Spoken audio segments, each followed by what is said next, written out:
अस्सलामु अलैकुम व रहमतुल्लाहि व बरकातुहू। दुरूद पढ़िए अल्लाहुम्मा सल्लि अला सय्यिदिना मौलाना मुहम्मदिन मादिनिल जुदी वल करम व अला आलिहि व अस्हाबिहि व सल्लिम सलातन व सलामन अलैका या रसूलल्लाह सल्लल्लाहु तआला अलैहि वसल्लम।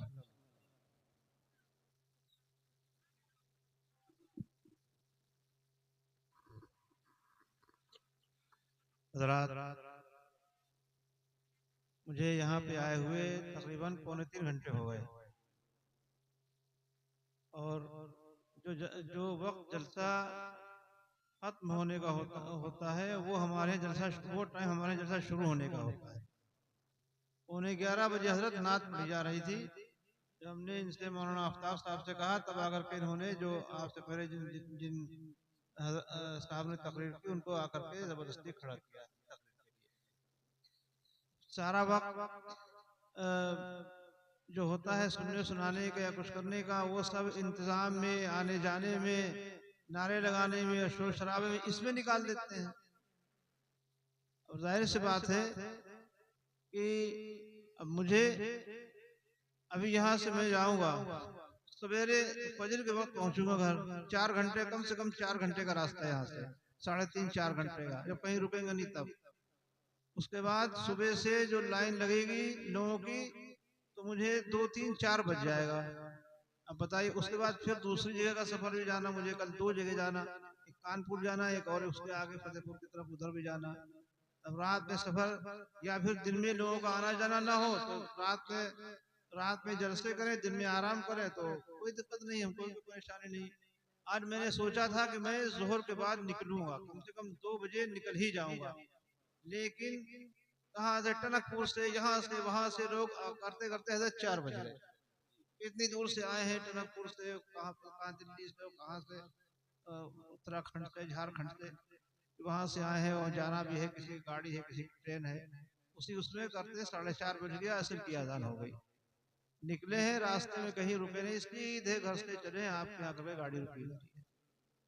तो कम से कम उस चीज का जलसों में लिहाज रखना चाहिए कि जो लोग हैं उनको कोई परेशानी ना हो, कोई दिक्कत ना हो, आपका भी जलसा हो जाए। और जलसे का मकसद क्या है? अगर खाली रोकना मकसद है तो आप बुला लीजिए, 4 घंटे 5 घंटे के लिए बैठ जाएंगे, आप हाथ चूम लिए, पैर चूम लीजिए, पानी पढ़ा लीजिए, दम करा लीजिए, जो करना हो कर लीजिए, फिर छोड़ दीजिए, हमको जाने दीजिए।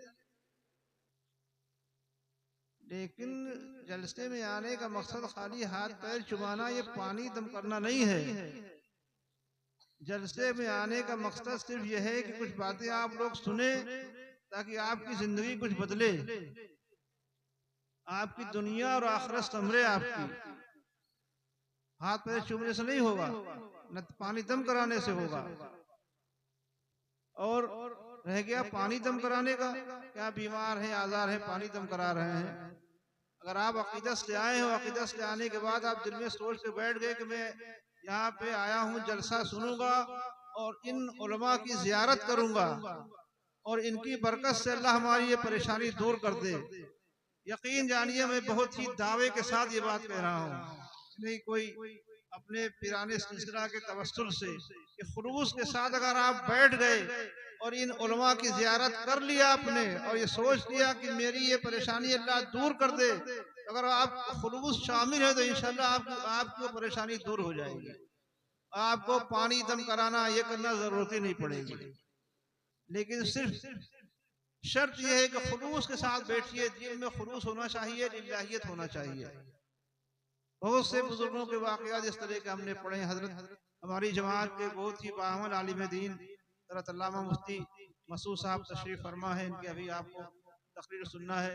और भी उलमाए कराम सब बैठे हुए हैं, पूरा मेंबर ये उलमा से भरा हुआ है। मैं तो बहुत मामूली आदमी हूँ। बहुत से वाकयात इस तरह के हैं, लोग आए बुजुर्गों की बारगाह में, उलमा की मजलिस में और बैठने के बाद वो अपनी परेशानी लेकर के आए और उन्होंने अपनी परेशानी का जिक्र भी नहीं किया और उनको खबर मिल गई कि हमारी परेशानी दूर हो गई।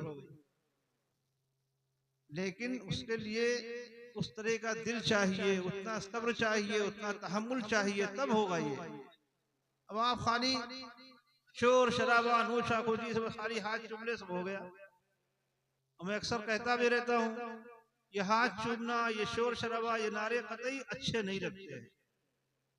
और उसकी वजह सिर्फ यही, मैं बारहा अक्सर ये कहता रहता हूँ, उसकी वजह सिर्फ ये है कि आज मैं यहाँ इस जलसे में आया हूँ और दोबारा जब यहाँ मौलाना आफ्ताब साहब जाएं तो ये मुझसे कहें कि हजरत आप जलसे में गए थे, मौलाना मसूद साहब तशरीफ लाए थे, लोगों ने तकरीर सुनी तो हमारे कस्बे का, हमारे अतराफ के जो मवाजियात हैं उनका माहौल बदल गया, लोगों की जिंदगी में तब्दीली आ गई, मस्जिद में नमाजी बढ़ गए, जो लोग शराब पीते थे उन्होंने शराब से तौबा कर ली, जुआ खेलते थे लोगों ने जुआ छोड़ दिया, माँ बाप को परेशान करते थे माँ बाप का एहतराम करने लगे। तो इतना दिल खुश होगा, इतना दिल खुश होगा। वहीं बिलग्राम में बुजुर्गों के आस्थाने के सामने बैठ करके दिल से दुआ निकलेगी मुसलमानों, वो यहाँ मेरे सामने आप बैठे हैं, उन दुआओं का जो असर नहीं होगा उतनी दूर बैठ करके जो असर होगा उसको आपको पता भी नहीं चलेगा, और अल्लाह आपकी परेशानियों को दूर कर देगा, आपके घरों को अपनी रहमतों से भर देगा। लेकिन शर्त यह है कि जलसे में जो बताया जाए उसके ऊपर पूरी तरह से अमल करें, अपनी जिंदगियों को बदलें, अपने माहौल को तब्दील करें। आज हमारे जलसे और हमारी महफिलें सिर्फ शोर शराबा, नारेबाजी, हू हल्ला और सारा वक्त हम इसी में गुजार देते हैं।